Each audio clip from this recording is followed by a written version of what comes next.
Here it is. Here's part 2 of my worst movie romances. Now, before I begin, there's going to be a swear warning for this video. I can't talk about some of these movies without swearing. It's just the way it is, and like I said in my last video, I didn't want it to be fake, so it's just one of those things that's going to happen.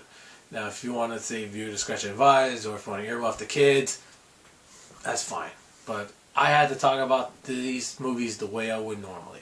So, here we go. Number 5 on my list is Beauty and the Beast.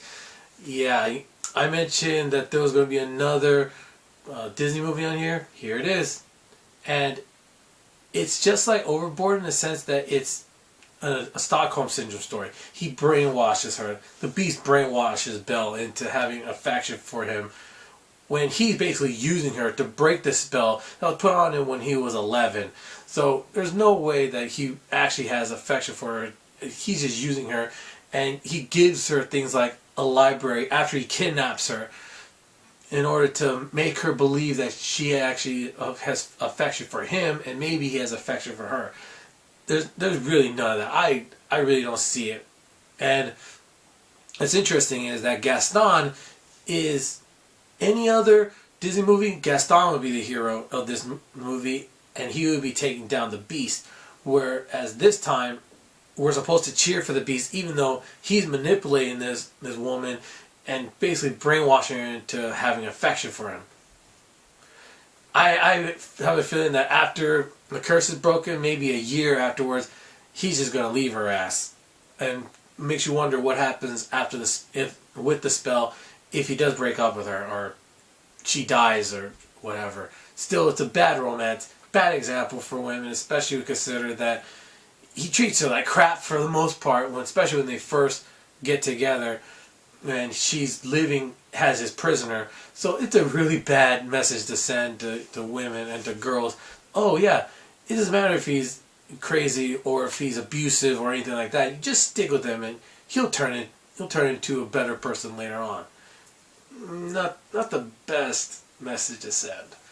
All right, number 4 on my list is This Means War. Yes, an actual romance movie, but man, this one is just crap. It just is. Alright, here's the synopsis. Two dumbass CIA agents compete against each other in order to bang a chick. I was like, are you fucking kidding me? Come on. I saw this movie on an airplane, actually. You might be wondering, why would you even watch this movie? This doesn't seem like the type of movie that you would like. I was on an airplane, and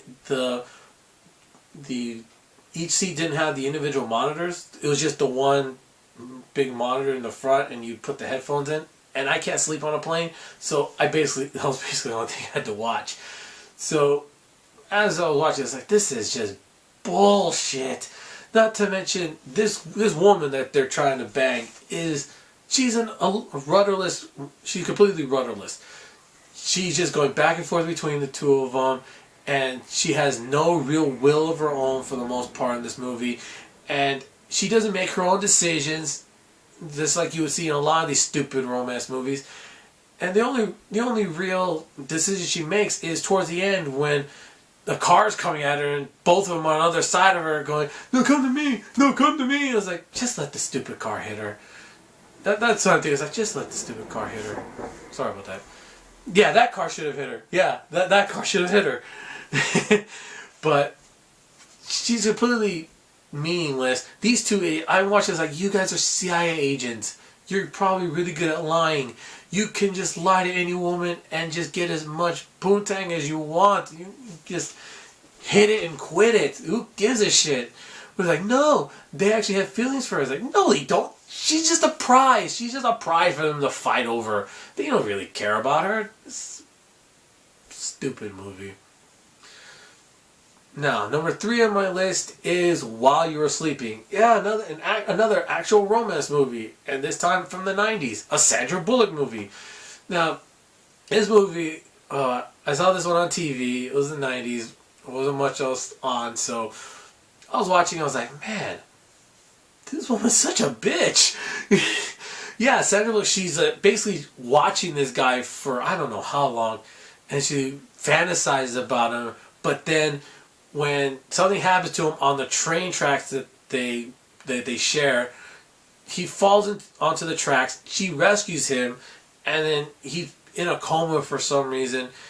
She says something that's misconstrued as that they're engaged, and instead of trying to stop it, no, she weasels her way into his family.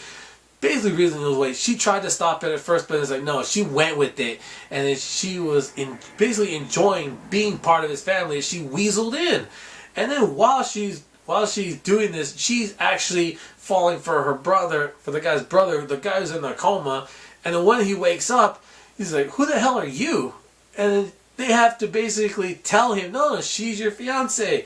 Even though she's not. He's like, no, you must have forgotten. It's like, she completely tricks this poor bastard's family. She tricks his family into thinking that she's actually his fiance. And then, just to kick this guy in the nuts one more time, she leaves him for his brother. They're like, what the fuck are you doing? This is a stupid ass movie. Like, yeah, romance like this, like, these deserve to be on one of these lists, because this is complete BS if you're asking me. But not as bad as my top two. Speaking of which, number 2 is the Hobbit trilogy. Shit. Yeah, I mentioned in my review of the Hobbit trilogy, Crowbar. I didn't like it one bit. Here's why. When she first meets him, he's completely defenseless, and she's a badass because he got captured by a bunch of spiders after going around in circles in the woods. Now, tricking all their heads except for Bilbo.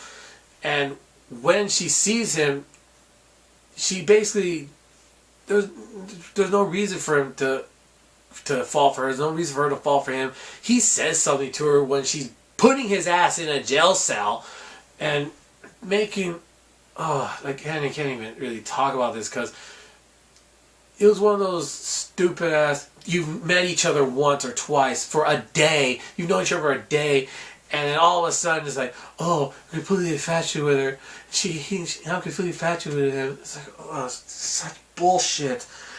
And what's funny is that this completely takes away from the third movie completely, because now you gotta finish this stupid ass Crowbar story that didn't need to happen, that was completely meaningless, that completely took away from the movie.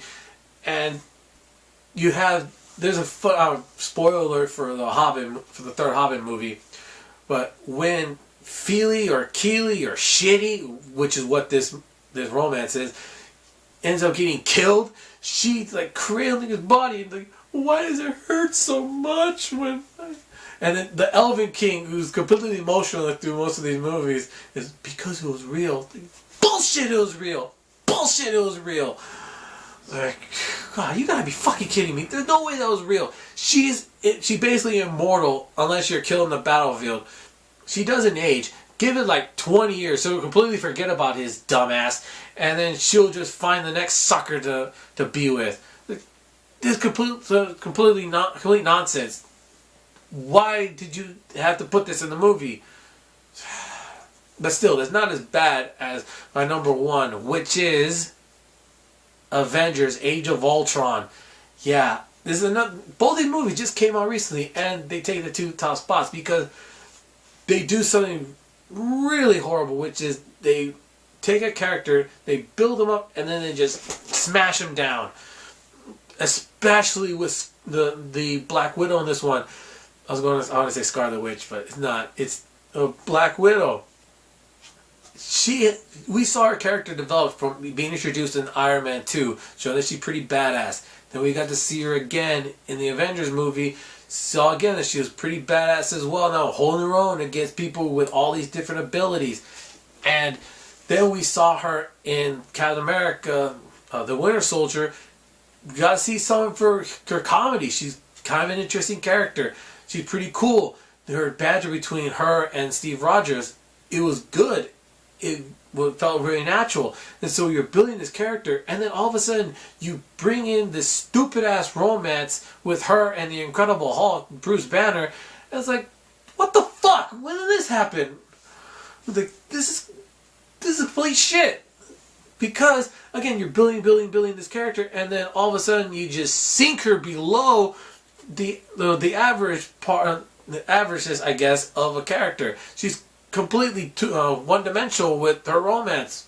And not to mention, he almost killed her in the first movie, remember?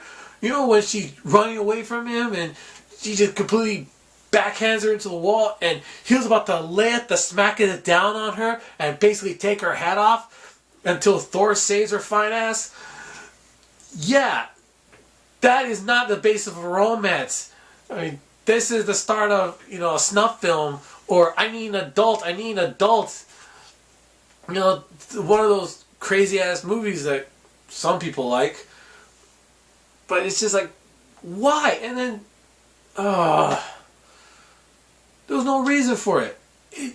You know what? There was a really cool scene with her, seeing her past, with when the Scarlet Witch, you know, gets into her head and she's seeing her training when she was a kid. And then later on, you could have just used that as someone, when Bruce Banner was saying, I'm a monster. He says, no, you're not the only monster on this team.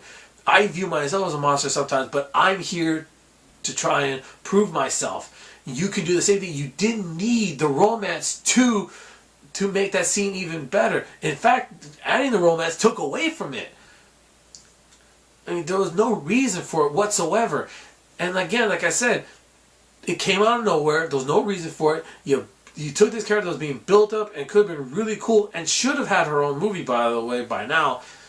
And then you just sunk her. It's like, are you fucking kidding me? That's all I had to say when I was thinking about that romance.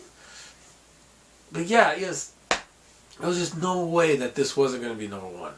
Because like I said, I don't watch romance movies in general, but when they just crowbar that stupid crap right in there, I just gotta say something. So yeah, that's my top 10. What do you think? Do you agree with my top 10? Now I'm going to ask it. What are some of the worst movie romances you've ever seen? If you want to completely bury Twilight, Titanic, 50 Shades of She porn, or whatever other movie you think deserves to be on their list, tell me about it. I want to know what is some BS that you've seen. What are some BS romances you've seen in movies? So that's all I got for now. Stay tuned in a couple weeks, or next week. I have another video coming up. And until then, screw Valentine's Day.